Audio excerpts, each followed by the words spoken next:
Hello. Hello. Hey. We got Amanda. Amanda. Candy. Lena. And this is meeting number 4. The last one. Last one. Oh my gosh. And reviewing our proposals. Which is very exciting stuff. Long process. Yeah, for sure. And you're going to go first. Oh yeah, I think Lena. I will start. Oh, you're going to go first? Yeah, okay. So my paper is about immigration and jobs. Mm-hmm. So in the introduction, I started talking about like the immigration process and when they first come here and how many immigrants we have, like some stats.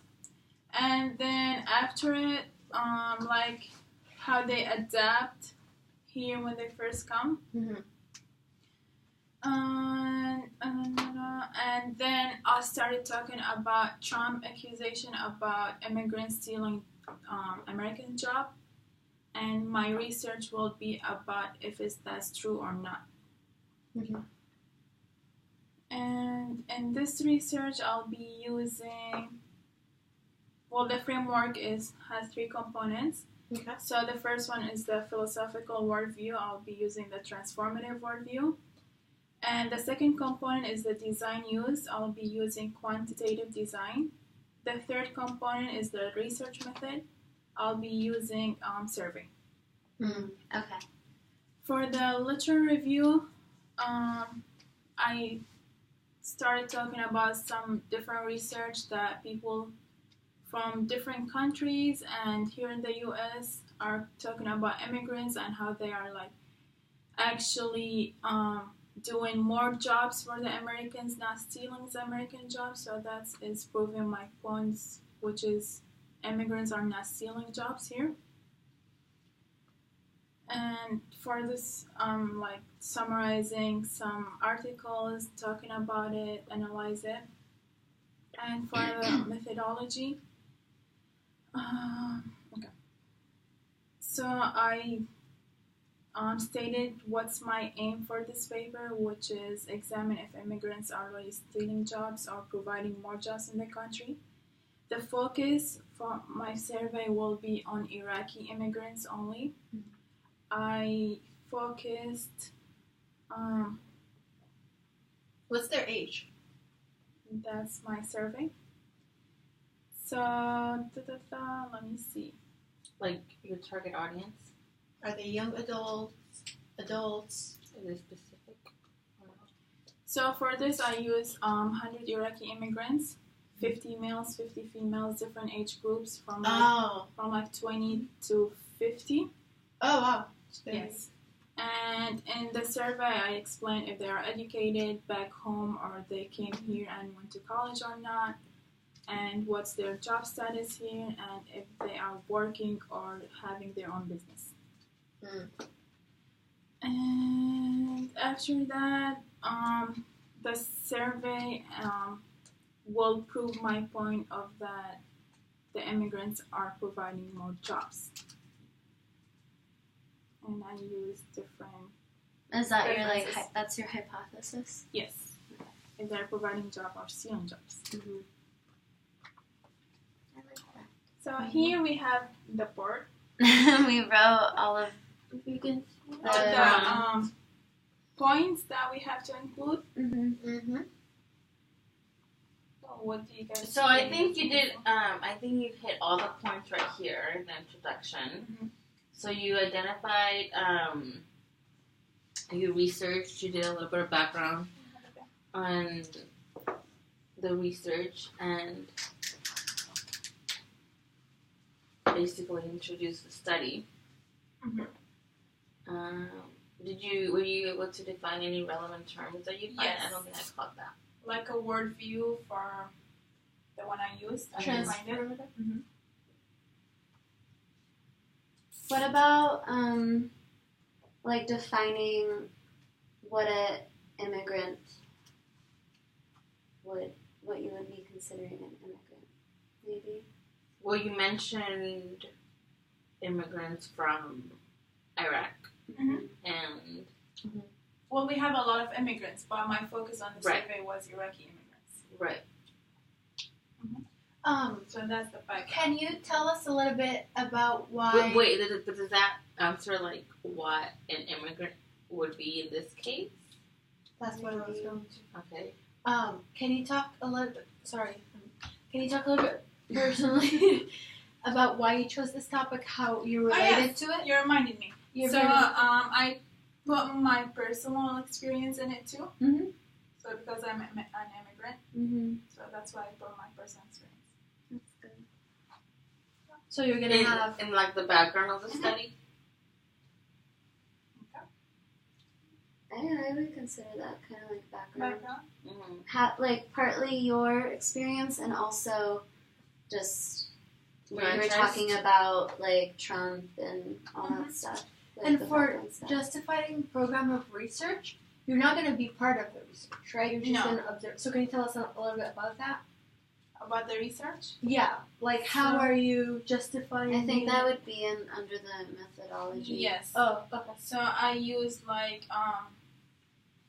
because it's quantitative, so it was closed questions. Mm. Mm-hmm. It's more about like their job, their age, gender, and the job. You're collecting like demographics and numbers. Mm-hmm. Yeah, that makes sense that this would be more like a quantitative. I was Even if aiming you to had- use mixed methods because I like talk to them about their experience, Mhm. but that would be a long process. Yeah, Mhm. it might Yeah. require a little bit So I more might work. include it a little bit, but not as the main thing. It could Mhm. develop into that. Mhm. But I guess the closest thing you would get to that is including that in the survey. But you would say like I like rate from a scale of 1 to 10, like how much you relate to the statement, and you would write a statement saying like I feel blah blah blah blah blah, and they would Mhm. do it. So it's kind of like Like rate it. yeah, it's kind of. I would say like that's the closest that you might be able to get to that, but to quantitative. But yeah, it might be a little bit work. Oh, I'm a little interested on like the research questions that you wrote and why, Mm. because I think that would tie in into the methodology Yes. that she was It just talking connects them about. together. I Right, think. right. It's like explaining the question that will lead to The Presenting. collection. Yeah. the methodology. Mm-hmm. Okay, so for the literature review, what type of articles did you find, and what gaps did you see that made you feel stronger about your own proposal? So for the articles, I mostly found like the numbers of immigrants that are coming here Mm-hmm. and the difficulties they're finding from like language barriers and not having experience here. But I did not find a lot that is stating that they're creating jobs. But I know a lot of, for me, I know a lot of Iraqis that are businessmen and women, Owners. Mm-hmm. and they have a lot of stores and stuff. But this is missing.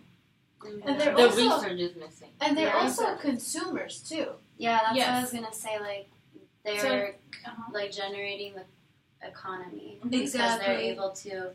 They're like providing jobs for others, but they're also like getting money, getting an income, and they're able Yes. to like put it back into the And economy. actually, which I is found a important. research that said, well, we have a lot of immigrants now. So Mhm. back in 2010, we have an unemployment rate. It was like 50% or something like that. And in 2012, it was less, about 11 or 10. I don't remember exactly. So that is like a proof to my study that they are creating jobs. Mm. Or that there has been a They are working increase too. of jobs Mhm. for people. But I guess you'd have to find a way to connect that to immigration. Does that make Well, Yeah. that was the immigrants only. Oh, okay then. I thought you meant just in general. Awesome. Do you have any trouble, or how was your international references? I found a couple of them, one was done in Australia, one in Sweden. I think one was in the U.S. but different state. Not Wow. international. Not many. Yeah. So Yeah. I did not focus a lot on that though. Yeah. I think But you there's got two. a lot That's of a good immigrants and refugees in Canada. start. I think that'd be a good country to cover. Mm-hmm. Especially now because they're very welcoming Yeah. of a lot of Currently, refugees and stuff. we'll so see what happens in the future. yeah, Yeah. it would be good to see like a different perspective, like one government leader who's like keeping everybody out, and the other one who's Right. keeping everybody. Right, the Well, differences in the accepting. two. So, what can the benefits be of that? Yeah. So what was interesting I found also is that the U.S. immigrants are like they accept anyone, educated or not. But for Australians, they have to be educated. Okay, That was interesting for me. that is. You can definitely include that somewhere. Well, I guess in your lit review, and in your ending. Yeah, I think just here, these two. Cool. Can you read us some of your questions? Do you want to read us some of your questions? Or? What time is it? It's Well, let's just 11. talk a little bit 11 about your Or- methodology. Oh yeah, did you go? You said Yeah, you. it was about the survey and findings. Anyone else want to go? I'll go. Okay. We have Okay. like 30 minutes and Okay. No pressure. I'm just doing this. I mean, Oh, you yeah. can keep them. For me, I'm just gonna go over. Like, I'm not gonna check each one. I'm just gonna go over. What? Chocolate mocha. Okay, so my proposal is also similar to your population, which is immigrants and refugees, but mine is from Iraq and Syria and targeted for young adults, more specifically ages 18 to 28. And so, what I would like to discover is these young adults' experiences transitioning and moving from one country to another, and how they identify and relate to the different dominant discourses from different countries. Does that make sense? Mhm. Okay, cool. All right. So I personally relate to this, and the reason why this subject interests me is because I am from Iraq and I've lived in Syria, then came here, and I have that personal experience of trying to balance different dominant discourses. And what interested me is knowing how same people, like young adults, are facing that reality, and how are they, what are they leaning more towards? Yeah, like which dominant discourse, the American discourse or their home country discourse? And So is that the main thing? Which one is more? Which one? that and how they identify themselves. Okay, so that's that. For my study, I'm doing qualitative method because through that I would like to do like open-ended questions, and I would be using the constructionist worldview, and I chose that because each individual's experience is subjective, and so yeah, like even if I had different experience, you were an immigrant, you have different experience than what I have. And so I want to allow that chance of people expressing themselves the way they see it. And that's why part of my research for my methods, I know I'm kind of jumping, is that methodologies. I'm sorry. That was a joke.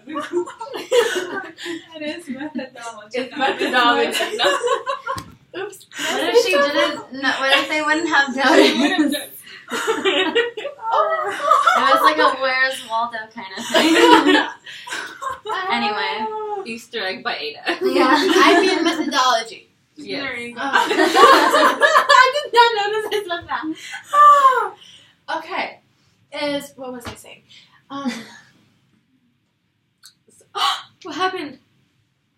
think it went to sleep. Is it still recording though? I don't know. It's still recording. Okay. Hi. Sorry. Okay. You went dark. Okay. Okay, so I'm doing open-ended questions. I'm doing different ways to generate my information. Like I'm doing case studies, I'm doing surveys. So I'm doing one-on-one, I'm doing written surveys, and I'm doing group discussions. And so The I one think thing this- with case studies is that those are pretty long term as opposed to like surveys and collecting data in interviews and stuff like that. So are you looking for like long term? not too Research? long, because the people that I'm gonna find are Because in El Dorado, the location is gonna be colleges and universities. Oh. And I choose this because it's kind of like environment that allows the person to be comfortable in. They're not like going to be like, what's going on? They're going to be educated and be interested in discovering this type of information as opposed to going on the streets and asking random people to do it. So they are college educated. Mm-hmm. but there's surveys or case studies or interviews. Yes, and group discussion. And group discussion. And so I will have to, so for me, I will not be involved in each of these like directly because I don't want to influence my experience, my values, and my assumptions. Which again, is very important, like how I read in my literature review, like I need to be careful not to make my assumptions part of theirs in my research, or actually it was under methodology. Like I need to be able to separate. It's like you have to position yourself as the researcher and not as a participant Mm-hmm. in a way. I'm wondering if including the surveys will be making it into a mixed. I think that is a lot to take in consideration, that all the different types of data that you collect. Can you hear me? Mm-hmm. Did you find it long? Like longer than 3 pages for the methodology Mm-hmm. with all of that? Because the survey, Because a survey, I think, is leaning more towards quantitative. Because Right. you're going to have to. Right. but it depends on how you Rate break it. it down, right? If it's open-ended question, it won't Yeah. be. That's true. And it depends on the categories. Yeah. So then you basically have a question. They would write down like a free response. Like they Yeah. would write down their own And so I'm response. going to have different categories of Okay. where similar responses are identified in. Mm-hmm. And that's going to be one of the challenges. Is what about like those few responses that are not part of the categories that I have already set in place? And so that's why, That would be qualitative then. yeah, and I just have to be open-minded and kind of flexible in kind of reaching that. It's still work in progress, but that's what I'm leaning towards. Going back to the lit review, I did not find articles about young adults' experience from Syria or Iraq. Like those countries. No. Like, okay, Specifically. from those. Yeah. In the age group, like No, I found adults. It talks about like generalization, but it does not talk about the difficulty of having an identity. You know, because they're here, they're young adults. They're trying to build their life, and so what I ended up doing is I found like different populations, and kind of talked about like adolescents and adults, their experiences, and that's the gap. Right. And That- compare there- it to the Iraqi and Syrian experiences. And yeah, like proving that this research needs to be done. What would needed to be done? What was the argument for exploring that research? The lack of. gap. There isn't information about it, and the other So thing you is just that want to like expand knowledge. it's basically like saying that it's kind of like a missing population. It's not really paid attention to, which I think it's very important because they're the generation that's going to be growing and, you know, being in the work environment, being in the education system, being in the workforce. But how will it be if, because as I said, each person has a different experience. Some of them might be resisting coming to the U.S. because it wasn't a choice. It was about safety. Yes. So, Interesting. Let's see. And what about your references? Did you find any international ones? I did. As I was saying, Canada Mm-hmm. was a factor, and some European countries like Mm. Sweden. Strangely, I found Norway. I'm sure like Norway. I'm sorry, I call it Norway because Germany. Iraqis call it Germany Norway. could have some. Spain. Germany. Spain has taken in a lot of Mhm. refugees too. Germany, Austria, Spain, France. France, a France, I lot have of a lot. European places. Yeah, I feel like a lot of immigrants are going to European countries because they're Yeah. the ones accepting them. Another thing, I don't know where this is going, this thought, but it just popped Yeah. into my head about the refugees who try to make it, who go to Greece and who go to Turkey. Because that was some places that a lot of the boats were being found. They had a lot of camps there, and that they were stuck there because they weren't able to like move on or get out. So, yeah, I don't know if that would be something you're considering to add into I can your look into it. in a way. That's it. Okay. Number Okay. So, my paper is about the benefits of emotional support animals among young adults. And I just want to mention, like, quickly, like, why I chose this. You guys kind of already know I love pets. She has two. I have 3. Oh, yeah, the cat. Sorry. 2 dogs and a cat. So I think it's really important for young adults, especially because I'm a student, to be able to have some kind of comfort, you know, when they're dealing with life stressors. So that's kind of what what like inspired my interest. So for the introduction, I stated, I introduced a study saying that mental health problems are increasing among young adults, and because alternative solutions are being sought, one of them include the support of emotional support animals. In comparison to service animals and pet therapy, emotional support animals do not require a lot of guidelines to be certified emotional support. So, like, a service animal really needs to go through training, it needs to be certified to be allowed into, like, you know, like restaurants and whatever, as well as pet therapy. You need to be certified to work in hospitals and schools. Emotional support really don't have any guidelines to be certified.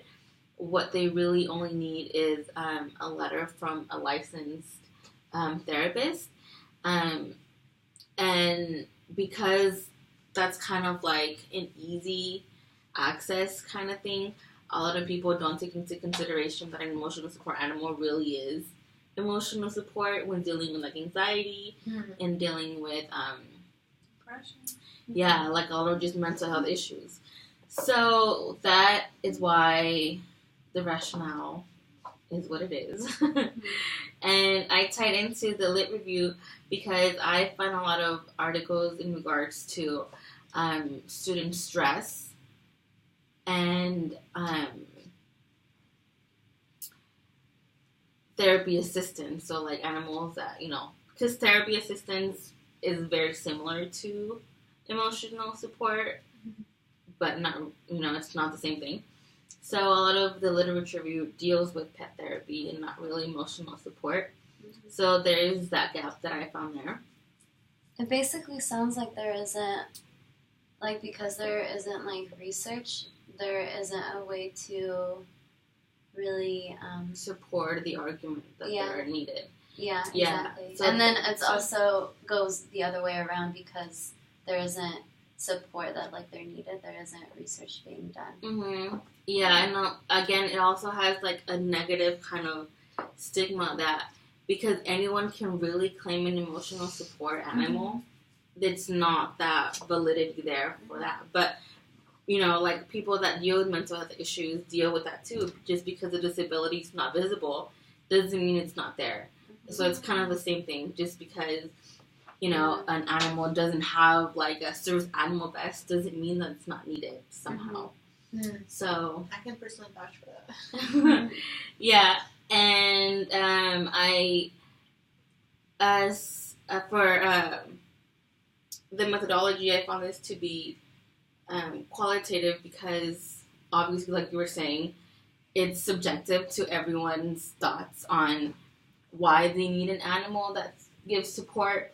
You can't really rate that in terms of like numbers or graphs or whatever, because the way that one person will rate the benefit of having a dog, it's not going to be numerical. It's going to be based on their experience and based on their need.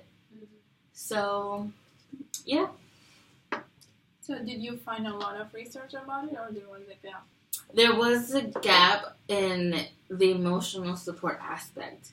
And what I really aimed to do in the paper was clearly define each category, because I know that it's confusing to call like a pet therapy and emotional support and a service animal and then a pet. So that's really important in terms of like differentiating with the rest. I had in my work, because we carry emotional supports, I had a customer when we were boarding our plane complain about how we were boarding an animal first, then first class. And we told them, like, we're not boarding the animal, we're boarding the person who has a service animal. You know what I mean? Yeah. So they were so upset that this animal was boarding the plane first, then first class. Yeah, but it's not the animal. So that's really you're all getting on the plane. Right? All in the same place. So it's really important to differentiate and state each animal separately, because it's not the same thing. Yeah. Interesting. And I did find a few international ones. I found a couple from Oxford in the UK, so I really like those. Did you define what it is like to be emotional support, service, like pet, like all these things? And pet, yeah, because also pet really is just like a normal pet that you have that offers really no service or assistance technically. Yeah. But I have a question. When you say pets, is it only cats and dogs? For the most part, yes. But when I say emotional support animal, really, like, anything can be an emotional support animal, like a fish, an iguana. You will have tried to take turkeys on the plane and call them emotional. Turkeys? Yeah, emotional support. And technically, like, is so cute. If you think about it, like, who are you to say, or not you, but who is someone to say that a rat is not someone's support system, right? True. What if someone's allergic to dogs or cats or and they can't have one? So it's very different, and again, that's why it's qualitative, because there's not just one way of one way of defining someone's needs. I have a question though. So if you have like an emotional support pet or like an assistant, do you have to have like a paper stating that this pet is emotional? Yes, anything outside of a pet needs to be somehow stated in writing. The easiest one would be if you're going to counseling for major depression, and the therapist tells you that you would benefit from having a cat comfort. The therapist would give you a letter stating that you need this cat to travel, or you need it to go to school or whatever. But you see, that wouldn't be easy though. Because the right, counselor's not going to write it. It's easier. I mean, easier in terms of like a service so they animal. Have to go to a service animal needs to go to training, and it would be easier. Money. Right, it would cost money. I'm thinking that like some people won't be able to afford it, that kind of training. Or even they can't even afford to go to counseling, right? That's what I'm saying. If they don't go to a counselor, they won't be able to take that paper. Right. That statement that said they need it. And there's probably also another thing, like dealing with all these stigmas. It's like the stigma of going to a counselor, the stigma of like people using pets as like to help them with mental illness. Like, oh, what what mental illness kind of thing. Right, So but maybe if they you think, wouldn't because it's want- not visible. Yeah, they wouldn't. Maybe they wouldn't want their pet to have that vest saying that it is a service animal because they don't want the world to know Right. that they are using it as a tool for their own issues. So that's really like complex. But I mean, Deals with a lot of other just- like discourses. just I think. in life, like, I'm sure you guys have seen it here, like, on campus, like, we have, like, pet therapy dogs. Oh, yeah, that's and love pet them. me vests. Like, airports have it, a lot of Mhm. hospitals have it, libraries. They've hired these pets basically for it. It's Yeah. not their passengers' pets. Well, Does that make sense? yeah, Mhm. kind of both. Like not the airline, but the airport or whoever. Like they have these pet or Well, it depends what you're talking I'm about. getting confused. These service animals there for It would be their pet passengers. therapy. Okay, pet therapy. Yes.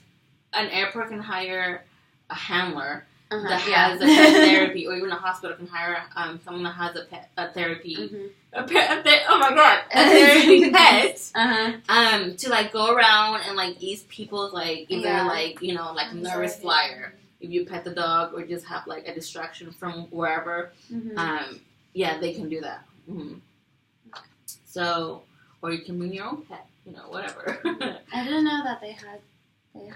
I mean, I knew that they Yeah. did it at hospitals, but I didn't think about like at airports. Yeah. Oh yeah. And other places, but that's a Yeah. really good idea Mm-hmm. for sure. So yeah. For sure. Who do you request that? Well, you don't like go around looking for dogs. Like, Yeah. they come to you. No. They'll walk around like each gate, or in the libraries, like they'll go around each floor, each section. In hospitals too, like they'll go and like and be with the kids, just for like alleviating stress. I know they bring them here on campus during Mhm. finals time, and that helps. There is one thing from like a personal experience, I guess. So for like when someone says that this is an emotional support. or that it's a service animal, Can I question it? yeah. Depends where you are, but technically no. Let's say if you go to a restaurant and you have a dog that's a service animal and doesn't have a vest, and the employee or whatever the restaurant asks you if you have a service animal, and you say yes, they can't ask you for proof of it. Now, if there's a health inspector that comes in, the health inspector can't ask you to provide proof of Okay. whatever that is. Now, service animals are allowed anywhere, ever. Emotional support, not really. Because of the training and stuff like that. mhm. Okay. Yeah. So, yeah. Cool. Okay, Mm-hmm. cool. Thanks for sharing. Cool. My turn. Yes. Okay, so mine. What was mine about? It was about mindfulness being used in therapy sessions, but for couples and families. And in the research that I found, there is mostly research done where it helps individual people, like people who are experiencing depression, cancer patients, etc., or addiction, all that stuff, but on an individual level. So what I'm interested in is kind of whether it can be practiced or like administered during or before or after, or if there's some kind of treatment, not protocol, but like an approach, like a mindfulness-based therapeutic approach that can be used in a +1 setting, So basically, in my introduction, I did identify the subject. Well, I guess you guys can. Why tell are me. you choosing this subject? Why? I didn't really add my own personal stuff to it because I didn't feel. Yeah, I wasn't comfortable sure that. about that. I was kind of stuck on whether or not we should talk about personally. Mhm. It's optional. I only briefly mentioned it because it tied in with like the background Mhm. and like why. What was it? Why it was important for it to study, but I wasn't sure. Yeah.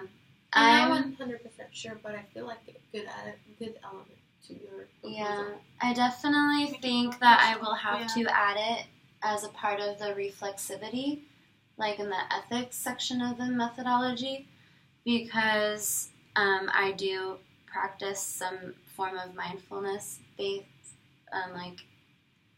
practices in the form of like yoga. Like I don't meditate unless if it's doing yoga. That might be something I'm considering to add in this study. Like, what if it can be through yoga, like through yoga stretches or something like that? Not just meditation or mindful breathing, but like, what if? I think it would be so cool if like a whole family starts doing like yoga together before, like an integrative part of a whole yoga flow in the beginning, and then they can just like talk about their problems. And so but there's definitely limitations because the whole family would have to be into it, and there's another aspect of like cultural sensitivity, because a lot of cultures aren't really open to practicing these kinds of things together in the same room, or even at all, because it's tied to like Buddhism, and which they might think it's like, oh, it's really religious based, like you're teaching us like another religion, which it's more of like a philosophy, or just like an exercise. Yeah. So I wouldn't call it like meditation. I wouldn't call it like you know. Yeah. And I've had, like, experiences with that when I went to Iran. Like, I had interviewed this one yoga teacher who was a woman, and asked her, like, how are you having this business here? Like, in this, the Islamic Republic of Iran. Like, and so she said that she markets it as, like, as an exercise. Like, you go to the gym, it's a part of, like, an exercise, even though it was a yoga studio specifically for that. And even though it isn't really fully an exercise, it could be, but it's the traditional purpose of it, like in ancient times, was to kind of look within, like to meditate and to heal yourself in that way. So, but it's still not connected to, like, religious teachings. It's so like in your paper, did you differentiate how it would be important to not call it? This one. Yeah, I think that's something that I would have to add a little bit more. To the background. I'm not really sure where though. In the background. Oh my god. Sorry about that.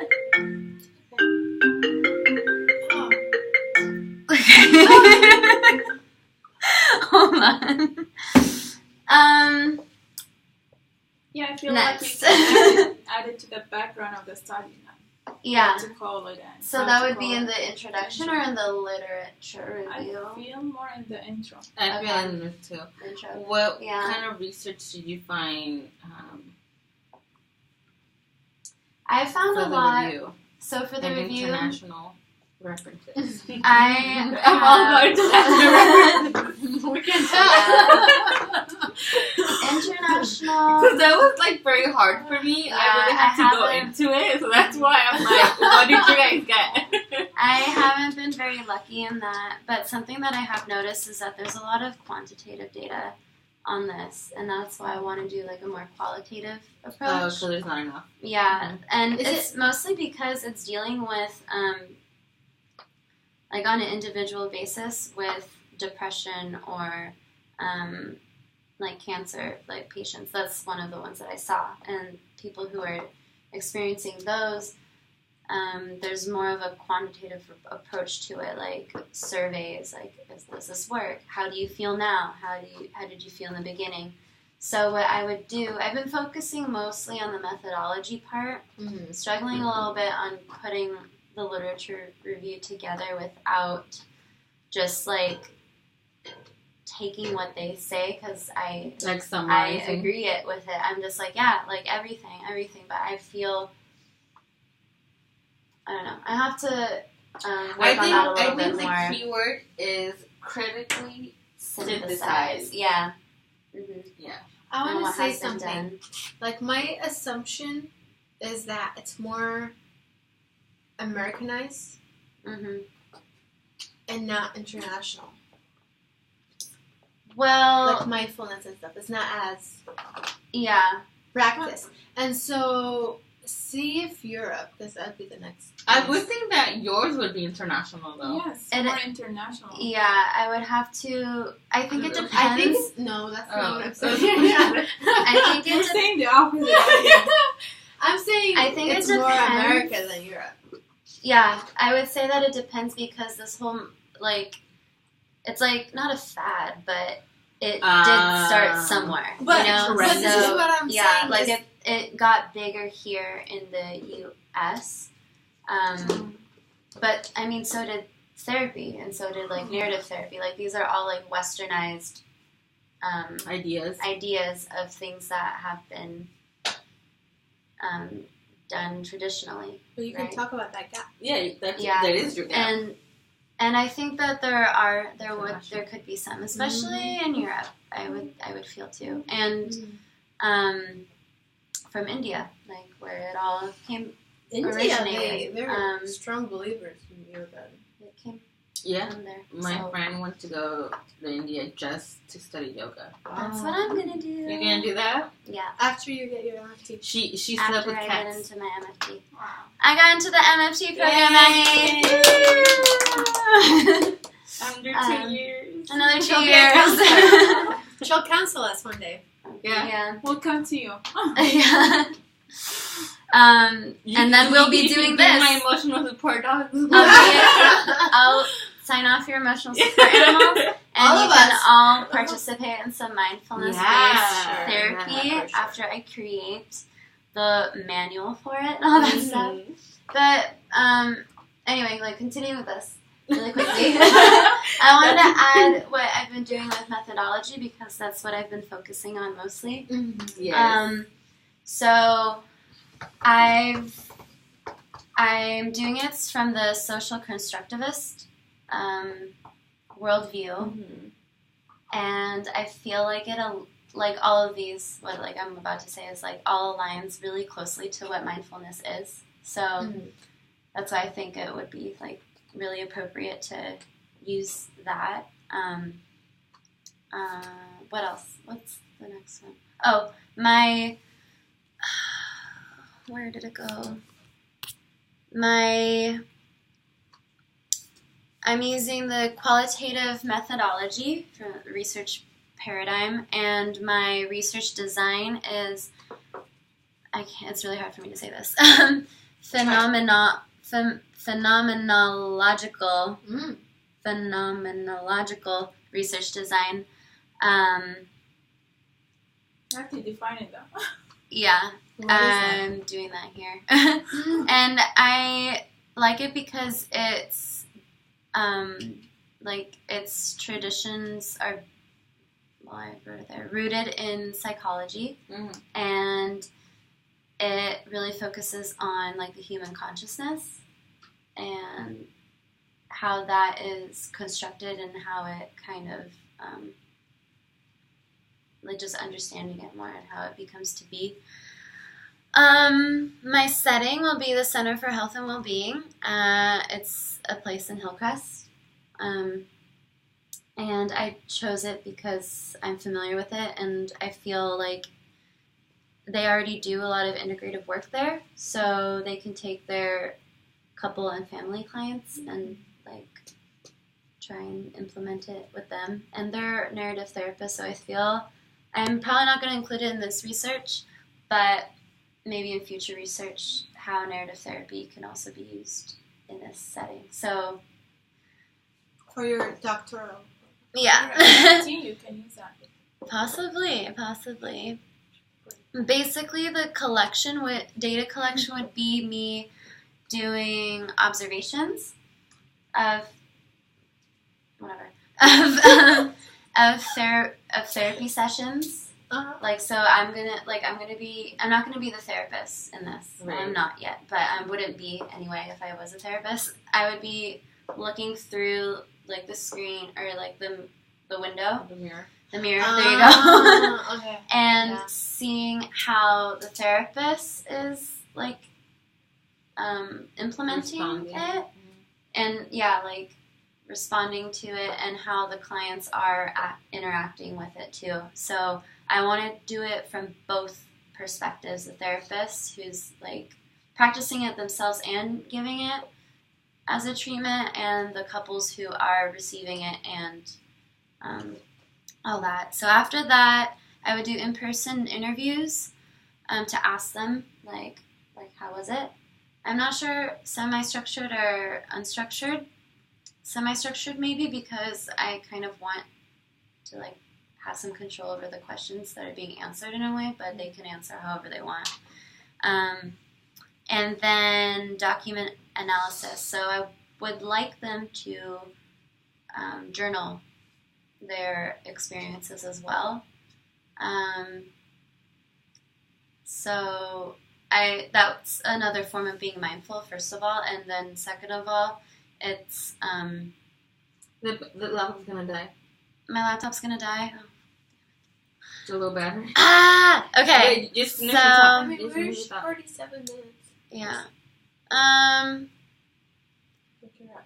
Basically, that's where I'm at right now. Are you good with all your references and international ones? Not my Yeah, international we already ones. covered Thanks that. for Yeah. repeating that. She didn't mention that. I did. We Briefly, just had a briefly. whole We conversation had a that we conversation. had Briefly. that I haven't found it. Thanks But for you- bringing that up again.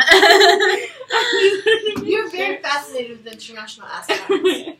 Okay, So- but yeah, I feel like I am working through the methodology part and literature review. And for sure, you're gonna give a good feedback about the gaps of literature review, how it's not as. Oh, what's your targeted audience?